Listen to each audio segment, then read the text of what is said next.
কেমন আছো সবাই? যা রোদ দিচ্ছে বুঝতেই তো পারছেন, অবস্থা খারাপ হয়ে যাচ্ছে আমাদের। তো এই রোদের মধ্যেও পার্সেল আমাদেরকে দিতে হয়, বুঝতে পেরেছেন তো।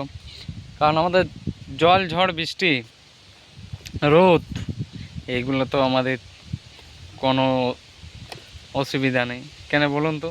কারণ আমাদের এটা কাজটাই এমনি, প্রত্যেক দিন এই কাজটা আমাদের করতেই হচ্ছে। আজ 3 সাড়ে 3 বছর ধরে করছি, মানে হ্যাবিট হয়ে গেছে আমাদের এইগুলো। হ্যাঁ, একটু কষ্ট হয়, কি করবেন। মানুষ কাজ করতে গেলে দুটি মুখে পেটে খাবার জুটাতে গেলে, পরিবারের মুখে হাসি ফুটে গেলে একটু তো কাজ করতে কষ্ট করতে হবে। কারণ কষ্ট না করলে তো কেষ্ট মিলবে না।